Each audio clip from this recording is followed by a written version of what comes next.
fear, knees wobbling, weakling, wavering. Blood dawns from my, ugh, dang it. Lucy gripped the pencil in frustration. She struggled to keep her groans internal, as to not disturb the other students in the school library.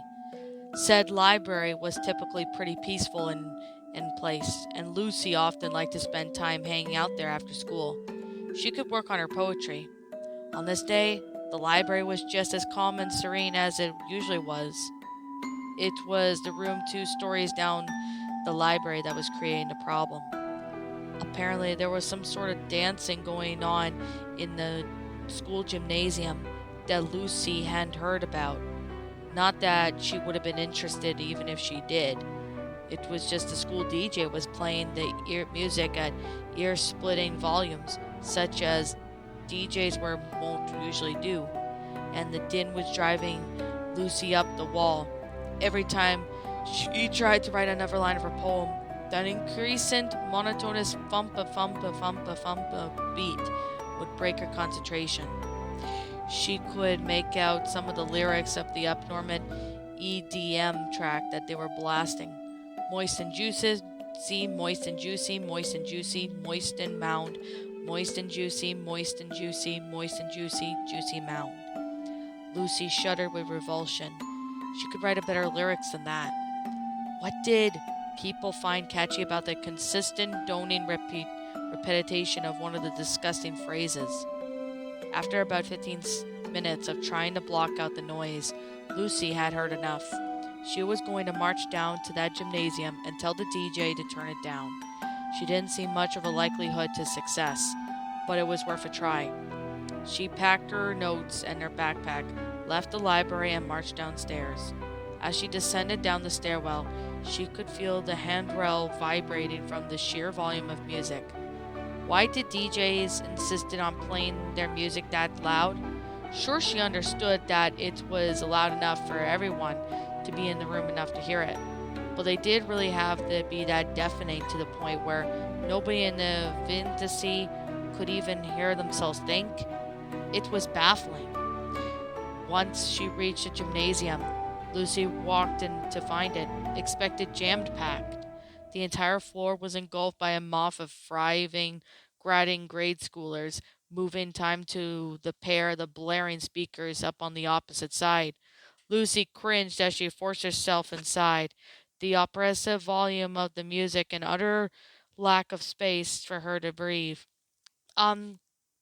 Excuse me, she muttered, as she tried to maneuver her way across the dance floor towards the DJ on the other side. I have to get through. She shuddered every time that she brushed up against the dank, sweat-covered body of dancing classmate. Lucy, introvert by nature, wasn't used to being so close to this many people at one time. As she moved through the crowd, she noticed a few students was at least acquainted with, but none of them would acknowledge her, so she entranced that they were the rhythm.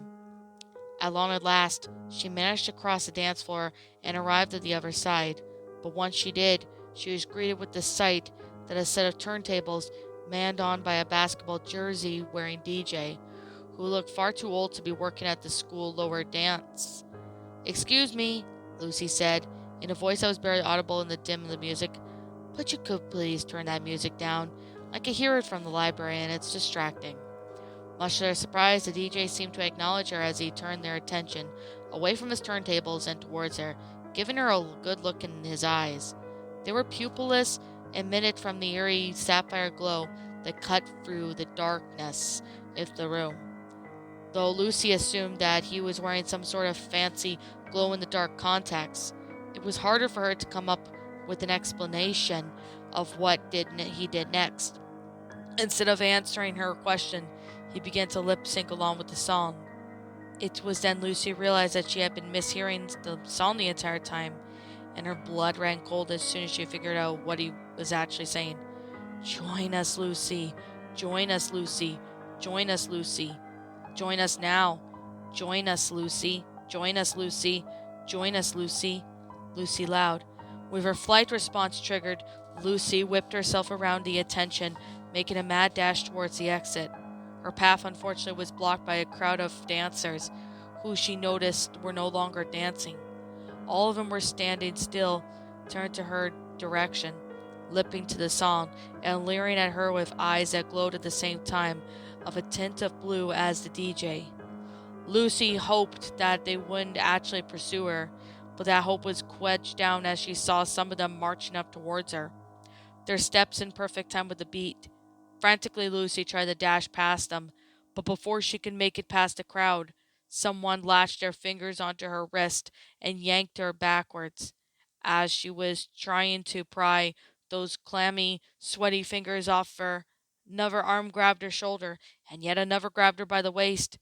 Three arms dragged her, kicking and squirming into the center of the mob, and before she knew it, she was swallowed up by an ocean of damp, perspiring flesh.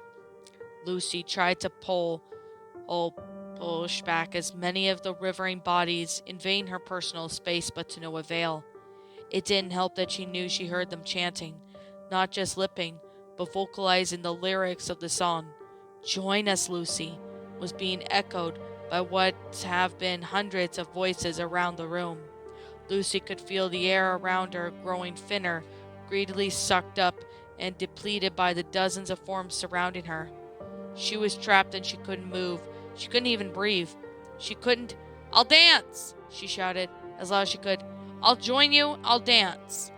Seconds later, the dancers unhanded her and backed off from the forming decent-sized circle around her.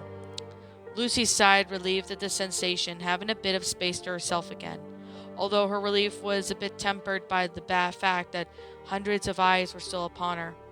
Regardless, Lucy only saw the way out was this predicament.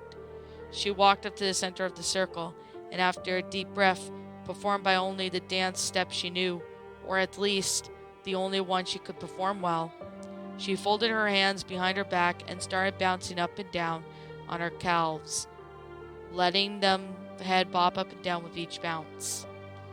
Lucy repeated this step for a moment or two, when suddenly she heard the music out loud. That pounding beat just abruptly stopped, without so much as a record to scratch to signify its end. Lucy paused mid-bounce as her entire body tensed up in anticipation of what was to become. But there was no way she could have anticipated that did come. The dancers' faces transformed into black stares to furious glares, and their eyes changed from blue to blood red. Once a dancer unhinged its jaw and let out a hellish roar of "Wrong!" The roar was echoed with another dancer, and then another, until Lucy could hear it coming from all sides of the gymnasium. Lucy crouched down onto the floor, clasped her hands over her ears, trying to drown out the noise, praying that it would eventually let up. He shrunk all the way down to the crowd, dreading that they were going to have to do her, until she suddenly felt something moist and slimy, splattered against the back of her head. Shivering with revulsion, she ran her fingers through her hair and held them right in front of her face. They were now coated in some black, tarry, vicious mass, which had somehow slimy enough to trickle down her palm, but slimy enough to adhere to her skin. Lucy spun around, ready to accost whoever threw at her, and came face to face with the furious-looking dancer, who had droplets of the same substance dripping from her lips. It didn't take long for Lucy to put two and two together. Sure enough, the dancer opened her mouth, vomited up the torrent of that black slime right into Lucy's face. Lucy hurriedly backed away from her, but was blindsided by another wave of that gunk from the other dancer in the circle. Before long, she had the half-circle spewing her, while the others half continued their assault with repeated blows of "Wrong! Wrong! Wrong!" Lucy, with her clothes ruined and her hopes of escaping extinguished, sunk down to the floor and curled herself up into a fetal position, making herself as small as possible. She wanted to disappear, vanish, cease to exist, anything to put an end to this insistent roaring into her ears, to the feeling of the slime soaking through her dress, clinging onto her skin. "So stop, please," she moaned, shivering. "Let me go. Let me go alone. I want to go home." The crowd paid no attention to her heed. In fact, they started to edge closer onto her, making her collective cries harder to block out. While all the while they continued to bombard her with balls of sludge, some of them even slopped onto her face and trickled down her mouth, making her gag. Silent tears poured from her eyes. She lost all hope of her multisensory torment would never come to the conclusion.